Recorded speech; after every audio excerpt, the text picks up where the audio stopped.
You're listening to the Writer's Block podcast with L.A. Wade.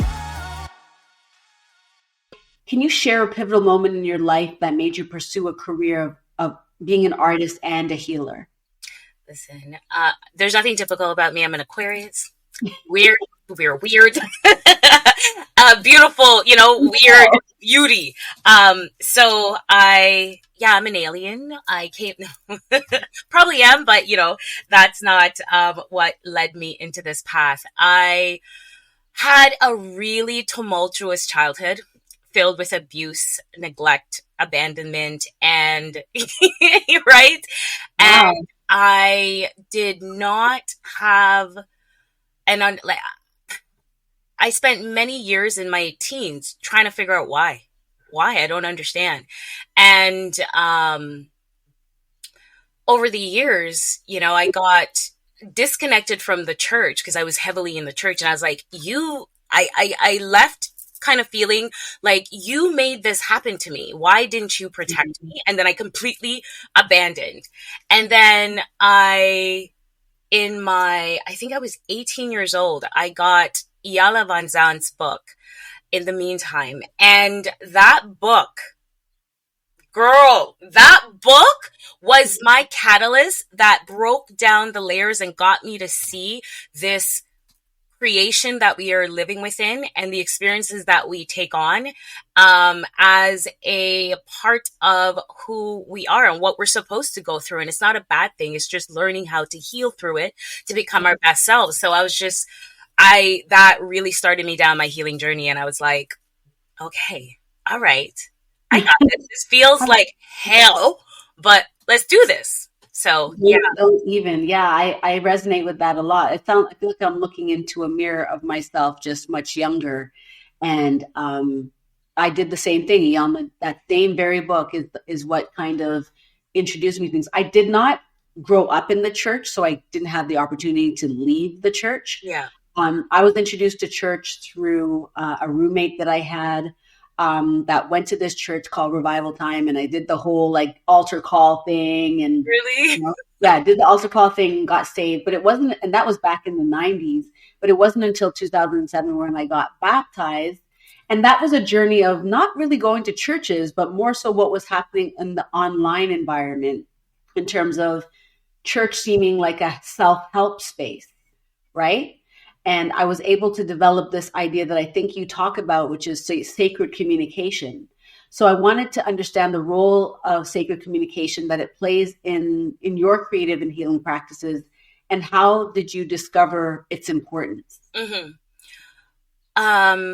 Great question. So, not knowing how to tap into our innate source, the source within us, and hearing that internal small voice, our intuition, which is the seat of who we really are. It's always talking to us. I felt disconnected from that. And I was, in a sense, searching for a way to get back to that. And so I started to meditate. I started to really dive into spiritual practices that got me to go within myself. And meditation was the most beautiful, brilliant opening that allowed me to really turn the lens around and look at myself instead of constantly looking outside and hearing these degrading and limiting beliefs that I was constantly holding on to and perpetuating in my life with unconsciously. Meditation got me to see it without judging it.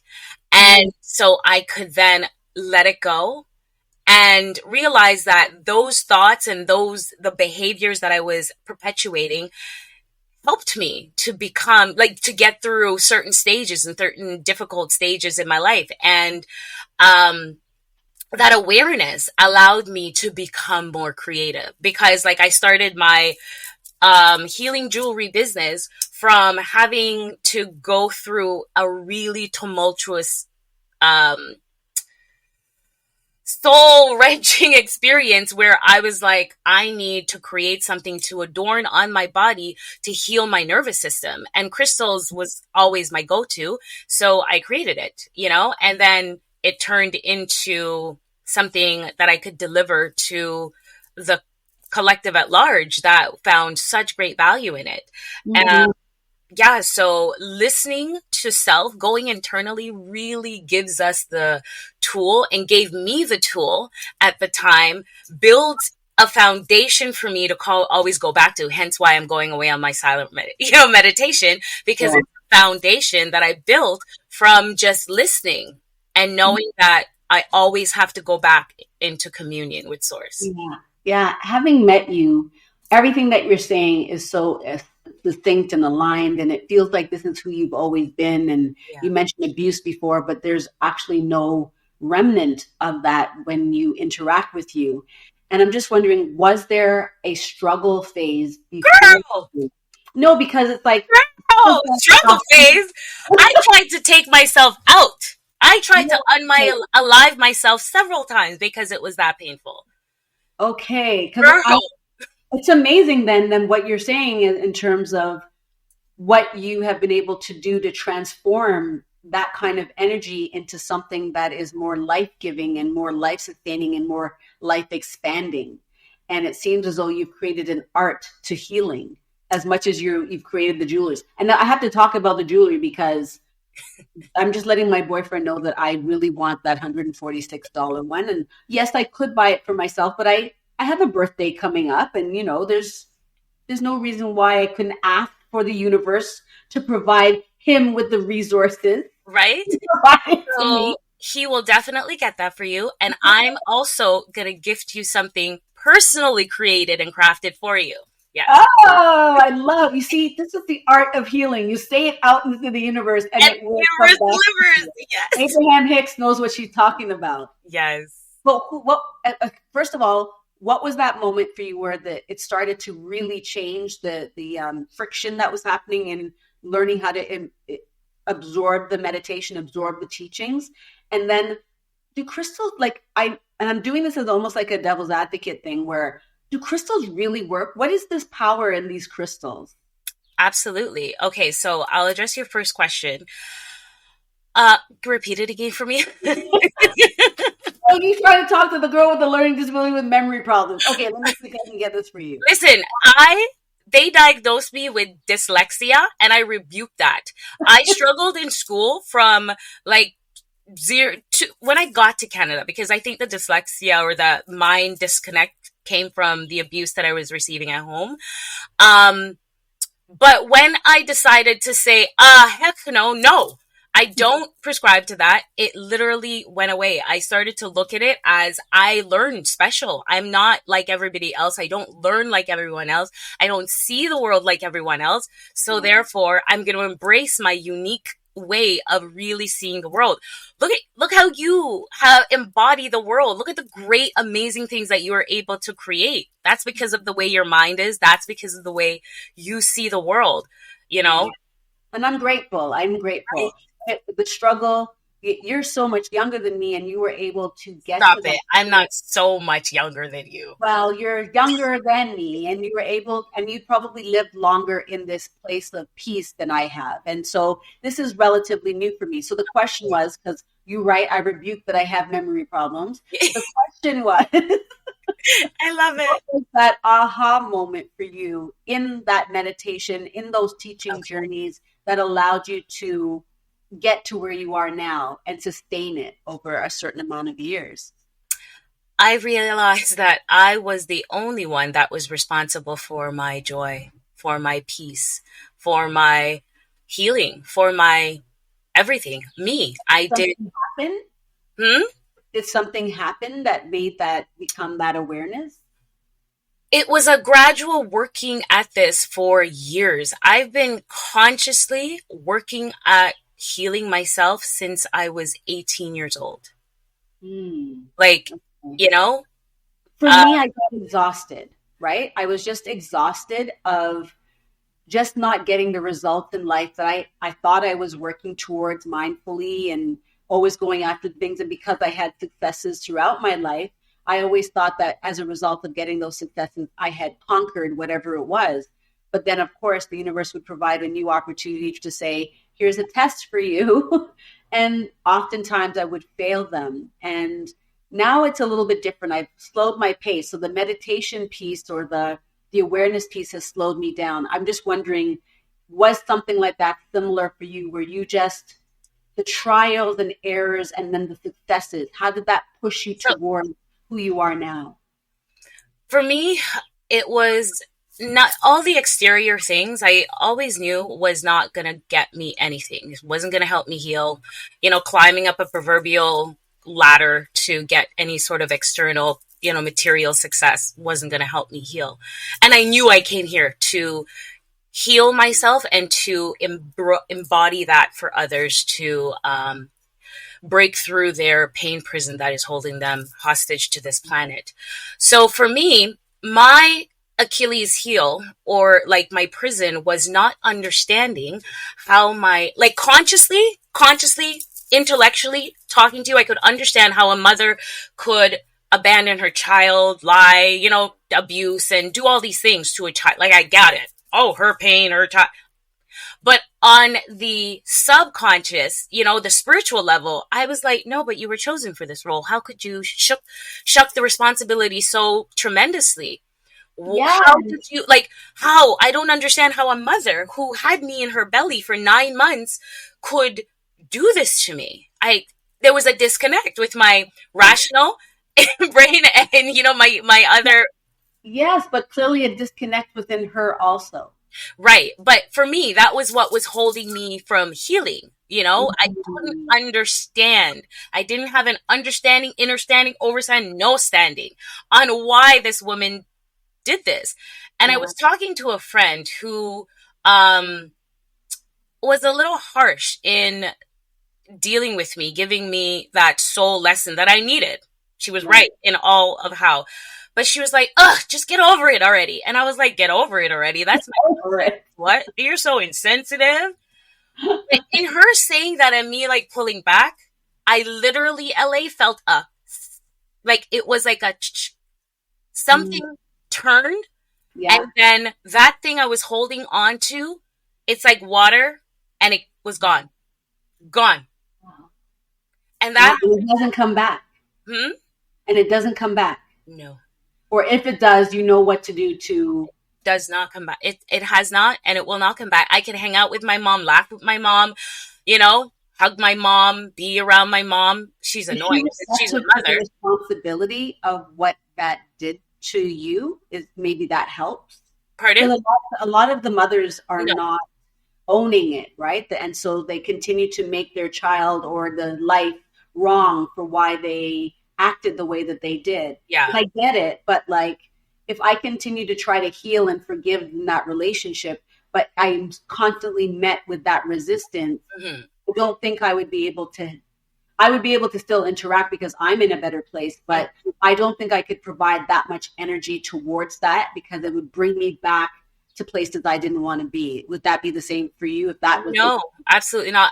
I've gotten into violent,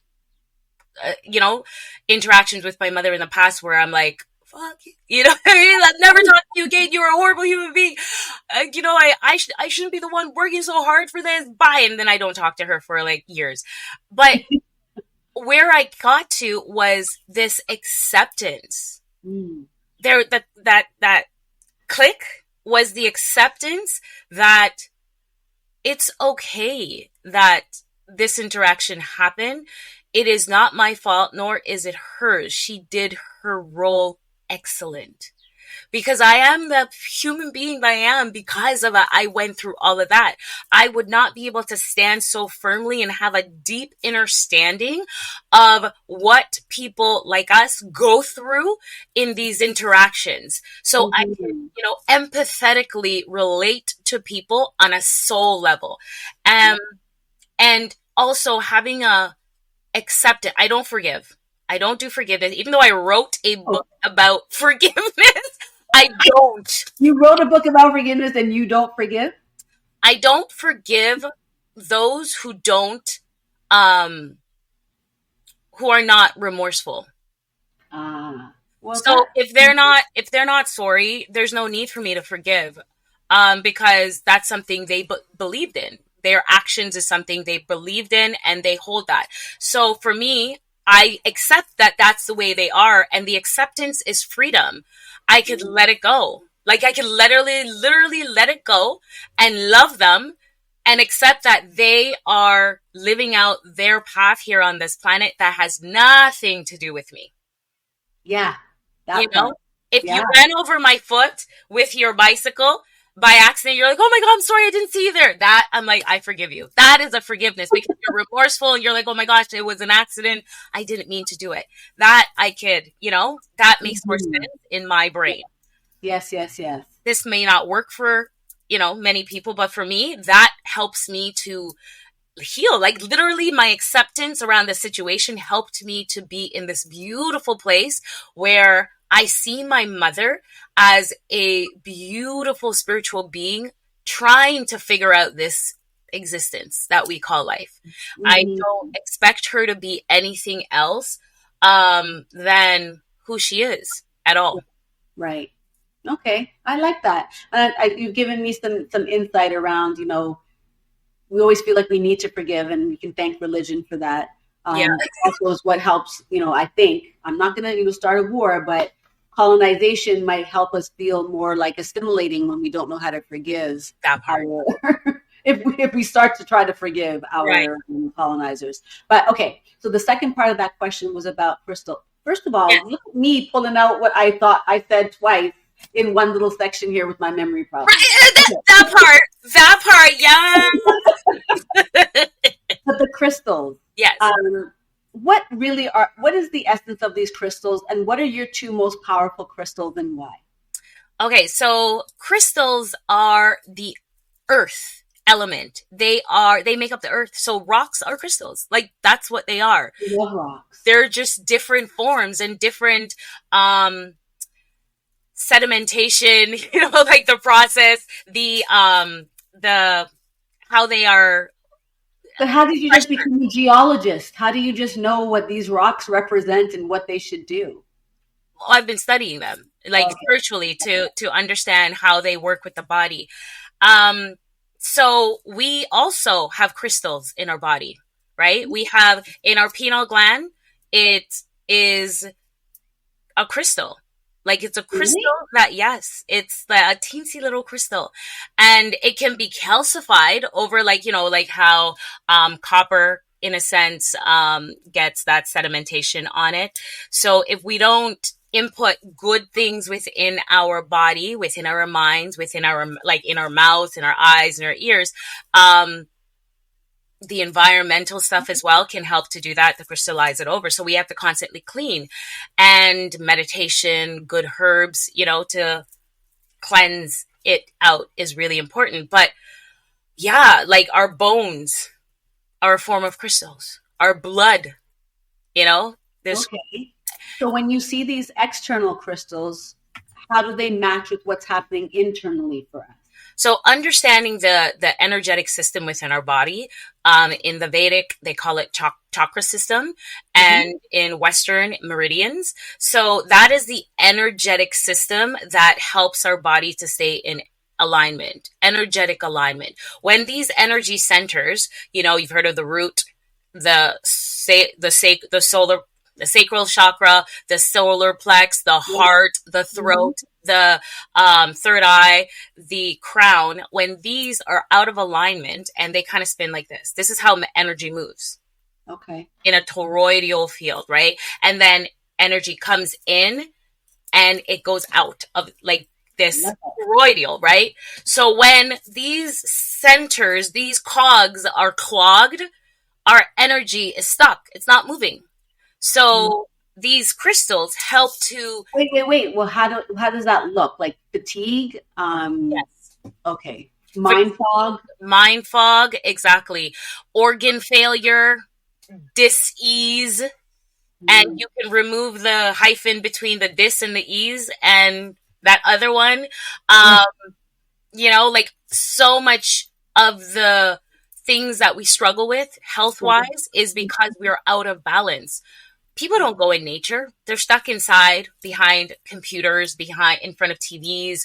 We sitting, sedentary lifestyle. We don't go walking. We don't go earthing. We don't take off our shoes. We don't connect with the earth grid, the soil, the life giving to pull up the negative ions to go into our body to heal ourselves. We don't do that anymore. Our ancestors did.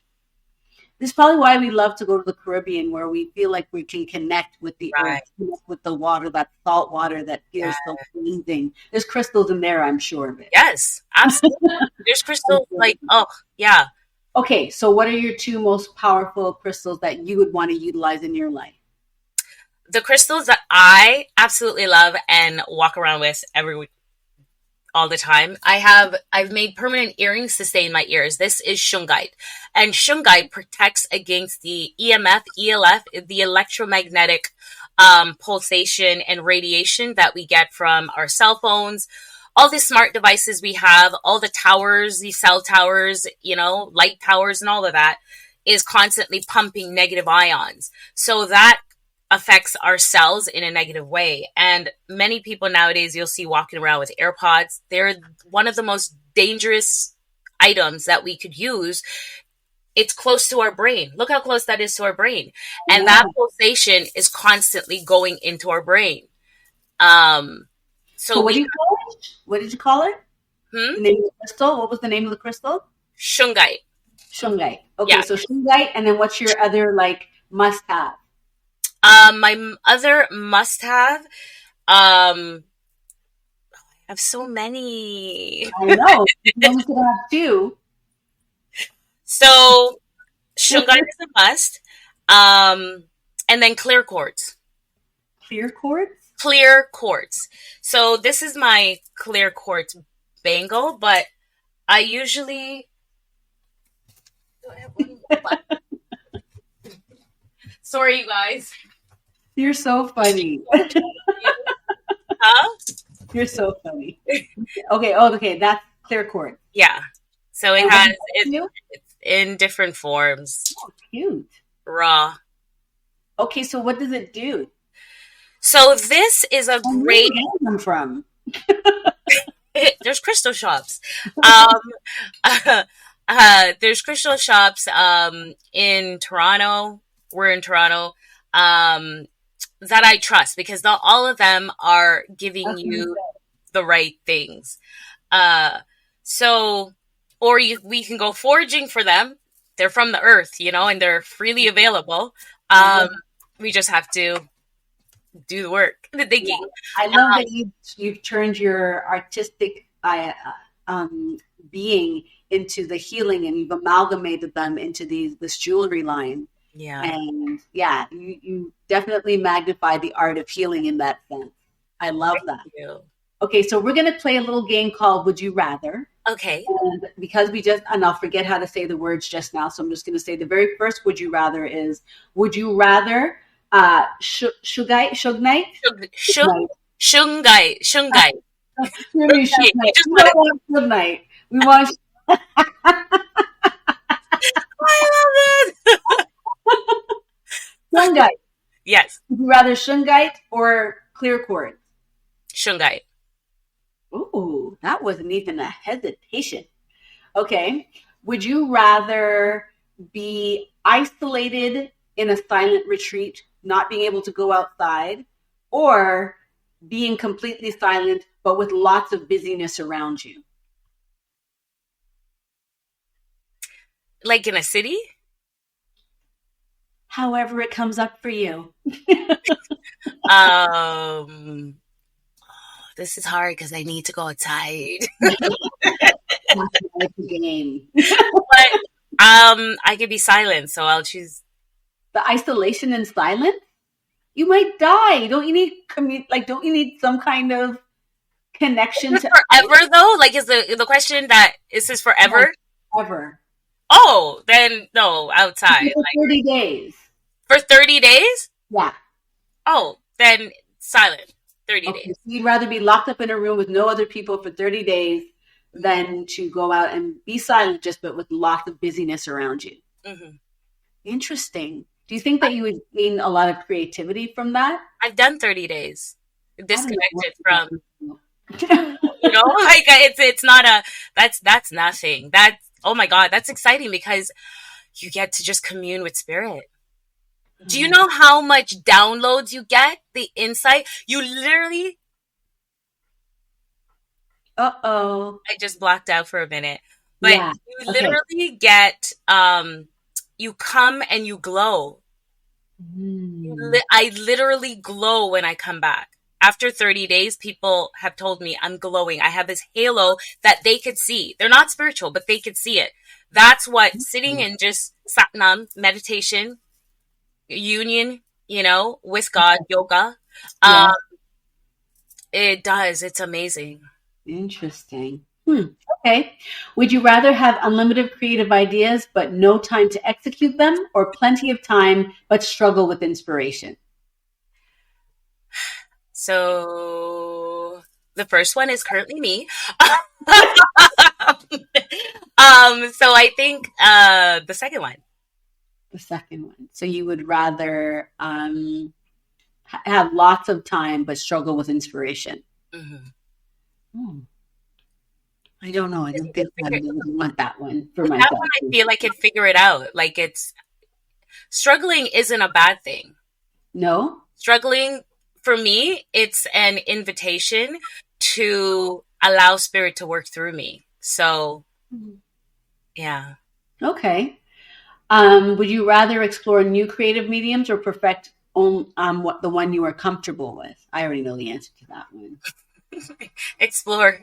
Yes, of course. Um, would you rather babysit the gremlins or the minions?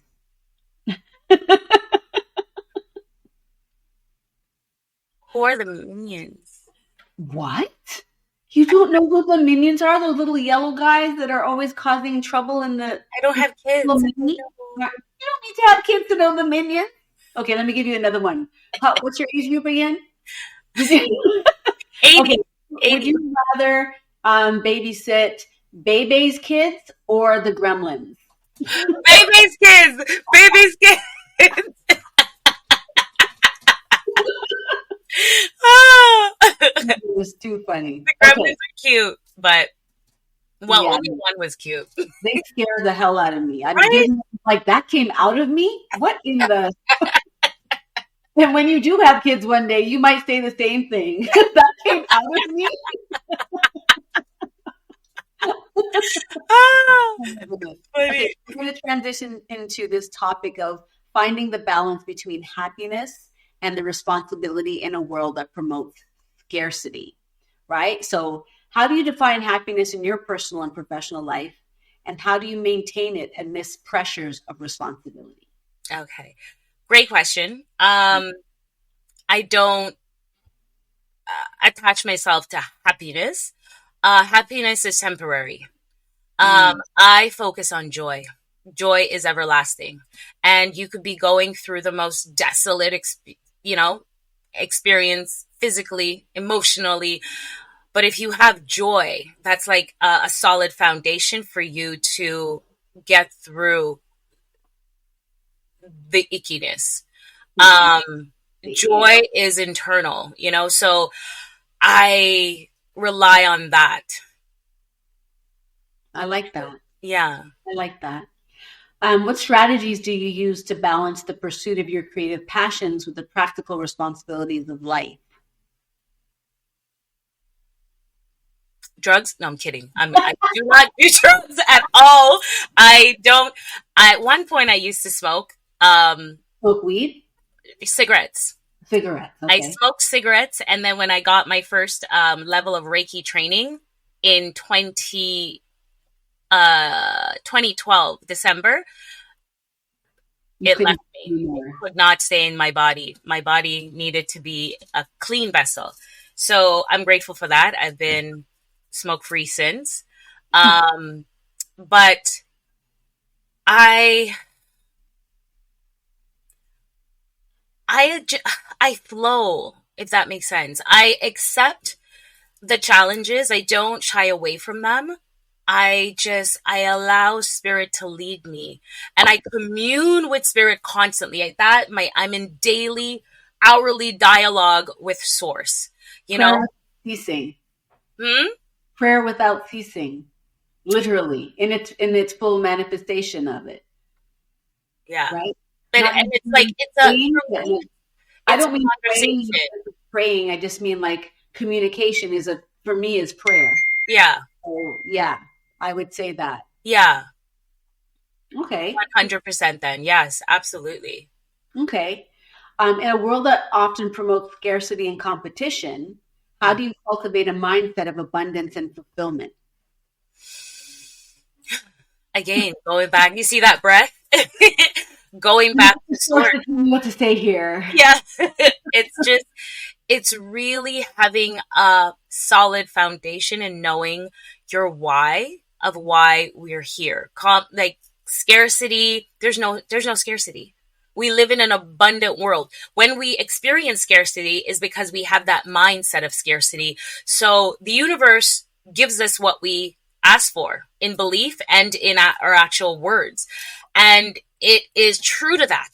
It If we believe that we are going to be broke and sick and you know what I mean, desolate, the Yeah. universe is like, you sure? Okay, here you go.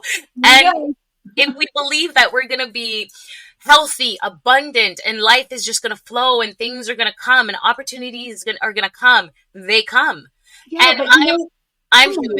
I when know nobody would say that they want those negative things. So they they wouldn't clearly say it. want, They wouldn't say it, but right. their conscious, then unconscious um, mindset Hmm. is controlling them. Unless you're doing the work to actually go into the unconscious, bring it to the surface and work on that, the 90% of humans are moving through this world unconsciously, operating from their unconscious beliefs. And then how can I not be afraid of that? But, Because I interact with people all the time. This is where my anxiety lies. but why be afraid? Okay, so think about this. You're looking at somebody, you're looking at me right now. Mm-hmm. I am you.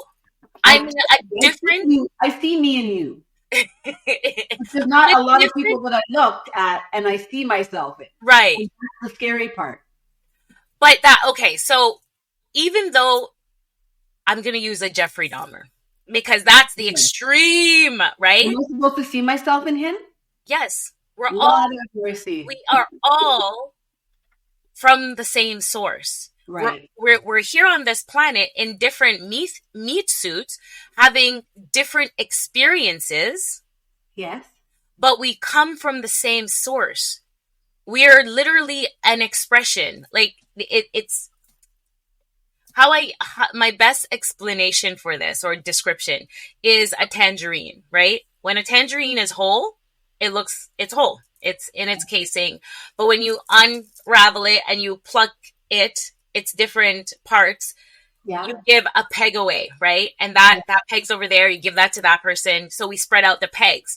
Yeah. It came from the same orange. Some may have seeds, some may have, not have seeds, some may be less He juicy. might be Jeffrey Dahmer and something happened to him, obviously, that made him that type of peg in the tangerine. Right, but what about this? What if he came here to be that version specifically in this dimension so certain people could experience a lesson through his hideous behavior? I guess. No, it's horrible. Like it's really a challenge. I get what you're saying. But I guess for me, and for hopefully the audience, it's kind of like, what practices and routines can we employ to not be that? As now that we have that example, Right. Of what we don't want to be, Right. what can we practice and what routines can we employ to not be that type of individual? Do not be afraid to walk through the fire. Shadow work, shadow work, shadow work, shadow work. What is shadow work? Shadow work is doing the healing work that feels uber uncomfortable, painful at best, because we've tried to avoid it. Yeah. We 100%. Have to walk. Pardon? 100%. Yeah, we have to walk through the fire in order to get to the other side of abundance and peace. That is the only way. When we ignore and try to sweep it under the proverbial rug, it will come up and rear its ugly head in different parts and different ways in our lives in the most unpleasant ways, And you're like, you're triggered when you're supposed to be giving, a speech to 50,000 people and this is your life's work at hand and you're triggered and then you react in a negative way. And you don't want to do that. You want to go in, look at yourself, look at the areas that have been really challenging, look at your pain, face it, talk to it, realize that everything we have experienced was given to us to help us grow, to help us become even closer to spirit. Yeah. Yeah, I guess that's the sacred communication that you're talking about. And so I wonder about how you differentiate between your inner voice and the divine message when creating your art.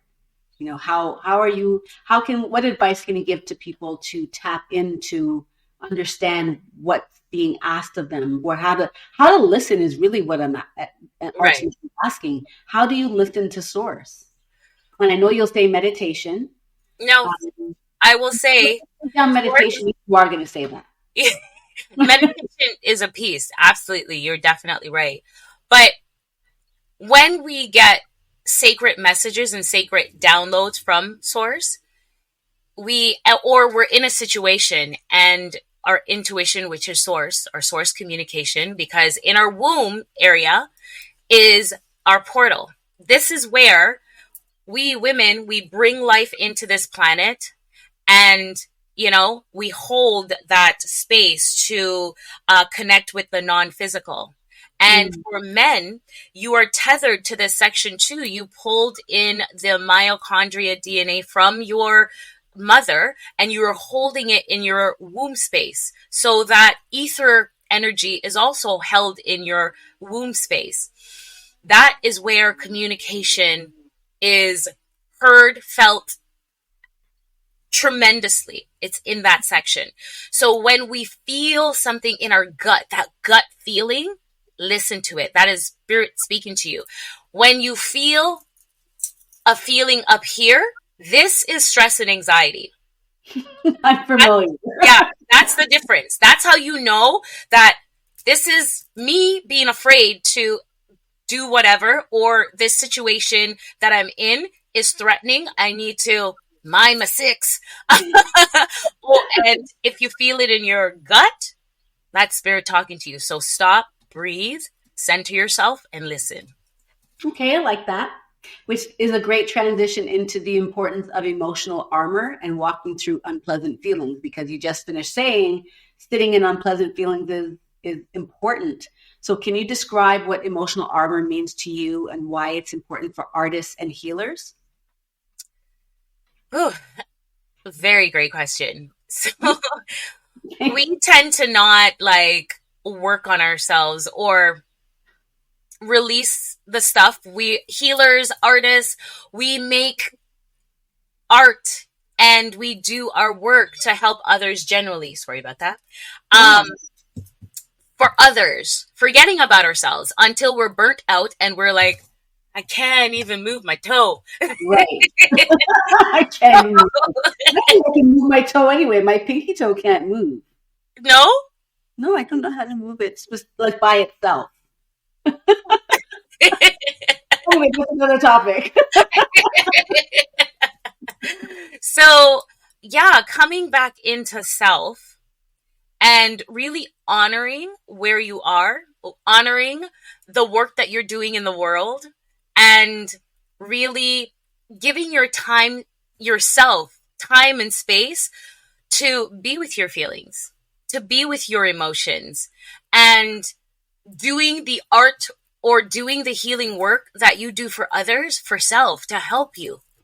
Like, how often do we, once we start to do the work that we feel we came here to do, whether it's artistry, or healing, which I feel art is a healing art. It is art is healing. Healing. It absolutely is. Yeah. we are doing it for others. You know, we spend more time doing it for others versus spending that time doing it for self as well. You know, carving out some of the time that we're embedding in this really beautiful sacred practice to work on self and to embody self and to develop rituals that can help us to ground back into the spirit and really let go of the overwhelm, the chaos, the expectation for that we get from the world, and come back into who we truly are, you know, so that the gifts that come forth through us can be more in alignment and feel more organic and more in flow. Mm. Can you share a personal experience where you had to utilize or rely on your emotional armor to navigate a challenging situation? There's so many. But yeah, when I was younger, I did not have a control over my emotional armor. I would allow it to take me over, and I would get lost in it, literally. And then when I started to do my healing work, I was able to, you know, step outside and see myself, but I couldn't stop myself. I'm like, oh my God, I'm going to spiral. Kerry-Ann, no, don't say that. No. Oh, there we go. She's on. Exactly. I'm like, okay, my higher self is like, I'm out of here. But the more I did the work, the more I walked into the fire, embraced myself, embraced the unpleasant parts of the healing process, looked at the parts of myself that I didn't want to, that was uncomfortable, the easier it got to be able to be in situations where I was able to have more control and more order instead of chaos. So like, you know, leaving a job or even, you know, working with people and they bring negativity or they dishonor a contract and you're like, what the hell? You signed on the dot. What do you mean? You know, being in a space of really letting yourself be centered and calm and then allow spirit to guide you in your response versus responding from a place of anger. Yeah. Healthy emotional armor versus the shutting down or the anger. Yeah. But as to your point, those emotions come up for a reason. Everything is conspiring to help you, even if it might need some prefrontal cortex. I always do this 4 because when you're number 4, your prefrontal cortex isn't working. But when it comes down and this is your brain, the reptilian brain gets covered because it's experiencing something, but it has context. Right.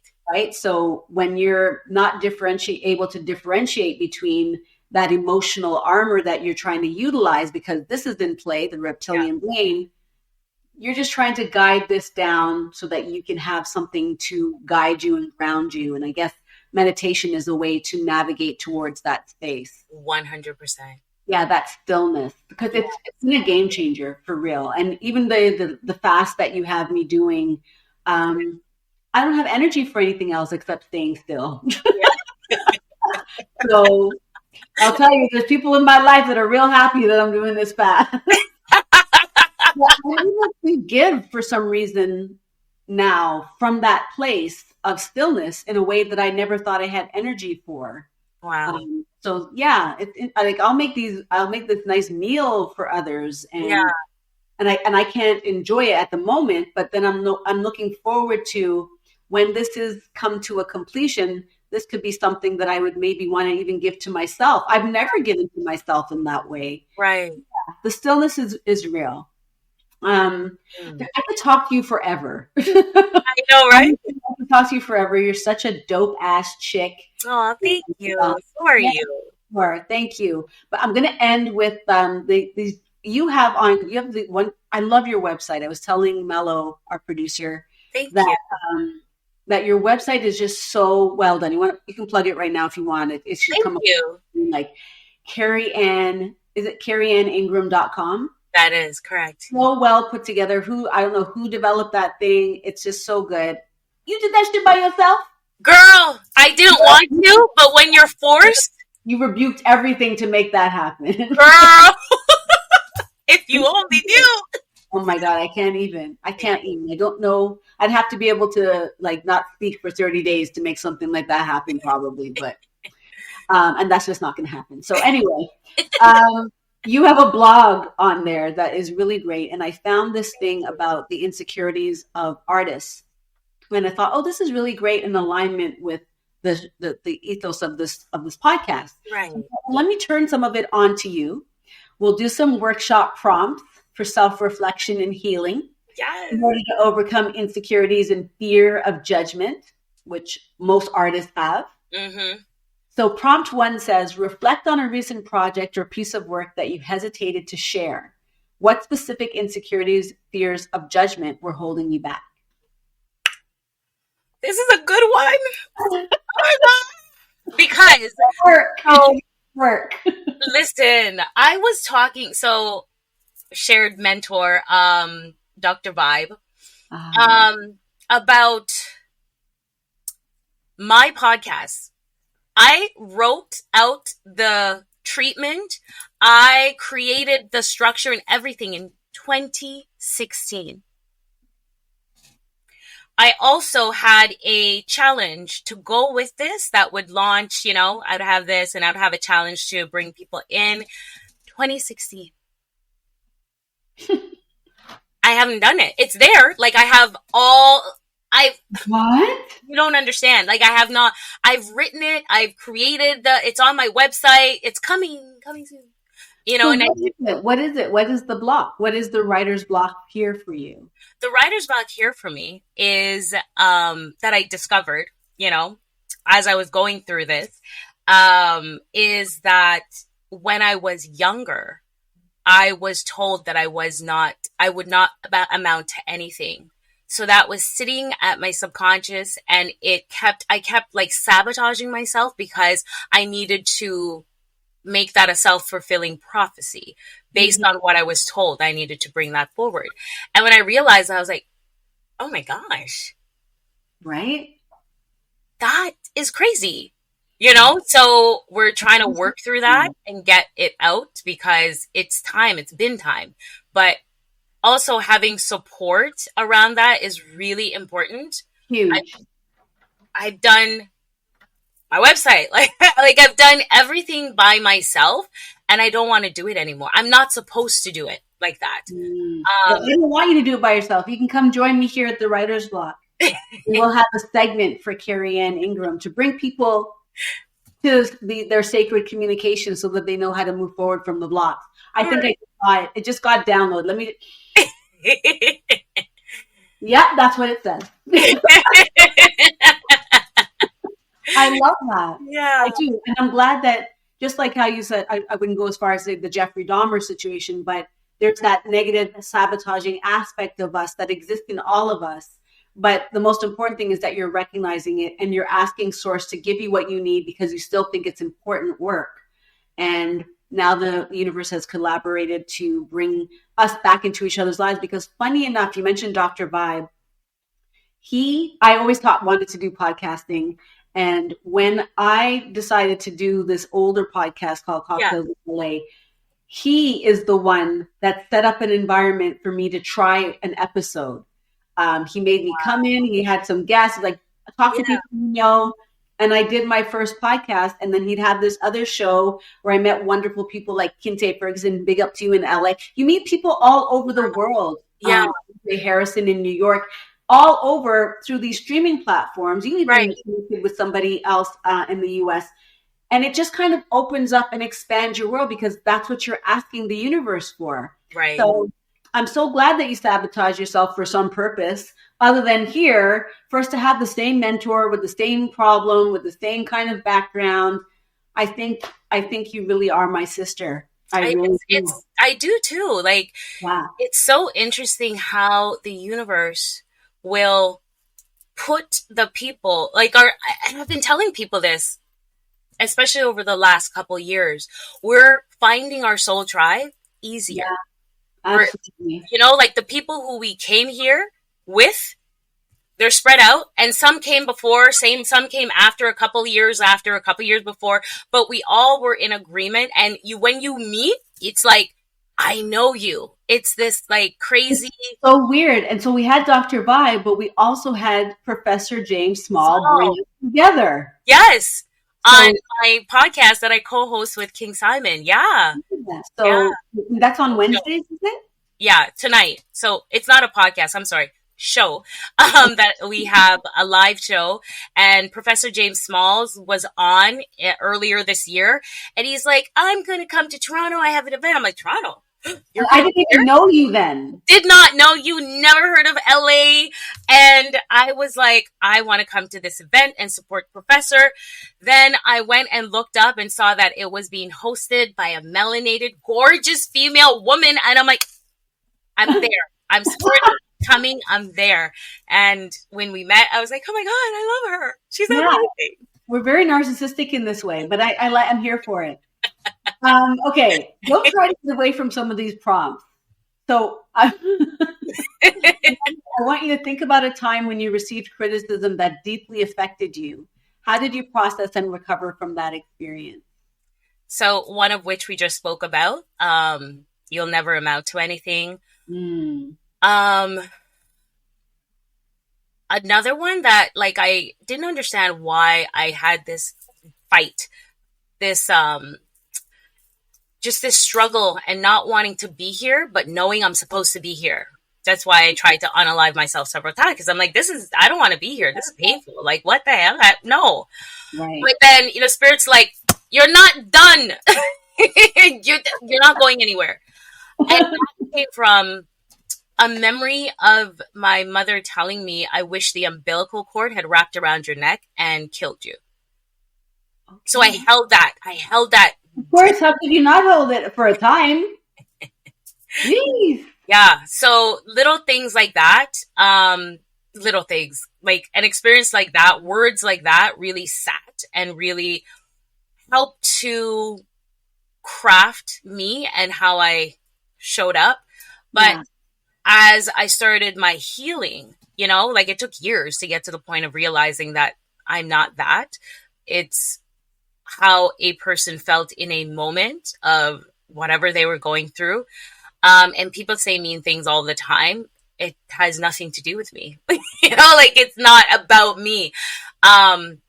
Yeah. Some serious emotional armor right there. That's not about me. I don't know who it was that I heard this from, but they used to say return to sender. Like, oh, yeah, I thank you for giving it to me, but it's actually not mine. Yeah, I love that. Yes. Return to sender. Yeah. Okay. So this gives up the impression for me. So this is the last prompt that I'll give you this, to consider the role of self-compassion in your creative process. How do you practice self-compassion, especially during moments of self-doubt? Again, it took me a long time to get here, but now I give myself what I know I need. So like, I would feel guilty taking time off. This year I can't do a whole 30-day, but I'm going to do 7. Right. Maybe 8, I would feel, Some compromise. Yeah. But in my past self, like I would feel so guilty. I'm letting people down. I have commitments. How dare I? And then I would go into resentment and anger and internal like angst towards myself. No. So whatever I feel intuitively from spirit that I need to do for myself growth, myself balance, myself healing, I listen. I am really good at listening now where I am in my life, because I understand, or rather I understand that my connectivity to source is really, really powerful, and it gives me the energy like a battery to do the work that I know I came here to do. I cannot be good to anyone if I'm not good to myself. So I love upon myself. I take daily walks. And when I go in nature, I take off my shoes and I ground. I talk to the elements. I talk to the water. I sit in front of the lake and I talk to the lake, because everything is living. Everything has an energy, and everything, all the elements specifically, I talk to the grass. I talk to the trees. Oh my gosh, the trees, how they're connected to the mycelium network, which is connected to the entire planet. You've I definitely done a deep dive. but with that, I understand that when I go and when I am in the presence of a massive tree, I'm literally in the presence of God. Oh yeah, you can't help but feel that presence when you're that energy, that magnificence when you're standing in. I've been to the redwoods in California, and Wow. wow, like Yeah. there's trees where you can drive through it in the middle, Right. in a full car, like Right. an SUV. You can drive through. They've carved out where you can drive through the tree, and it's kind of like, is this real? Right. Yeah, it's magnificent. Thank you so much for all of the vulnerability and the wisdom, the insights, and your energy and charm and laughter and love. You're just such a bright light. I'm so grateful to Source for bringing you into my life, bringing you into the studio of the Writer's Block podcast. Now, if people want to find you, or if you want to tell us a little bit about what you're doing next and how they can interact with you, where should they go? So you can find me on KerryAnnIngram.com, spelled just like it is here. And I actually have a really awesome event coming up. And I say awesome because it will help to unblock, remove trauma, help you to find your balance and your peace again. On August 8th, so the 888 portal for those who are into that, who understand what is happening with the planet. And this year specifically is a really pivotal time as we move into this phase of the seasons to get your inner vessel in order. Because the attack on our nervous system is real, y'all.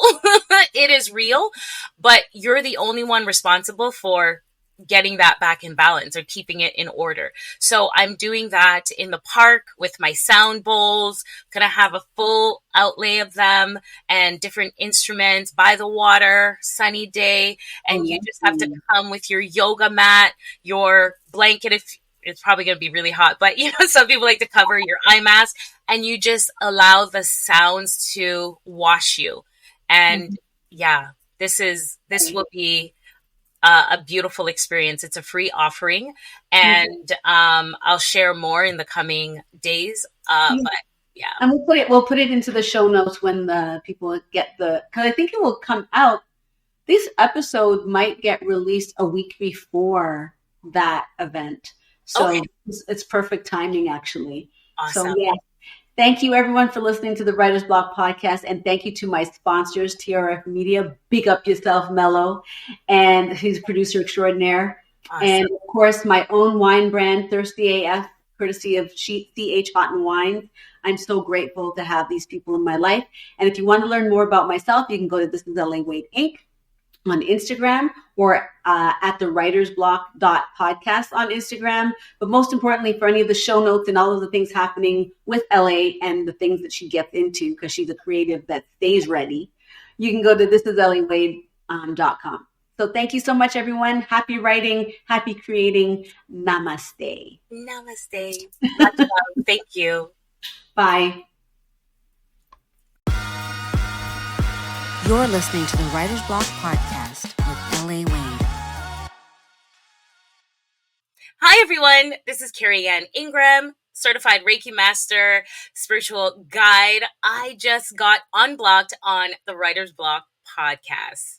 One piece of advice I would like to leave everyone with is to really take time out to go into self.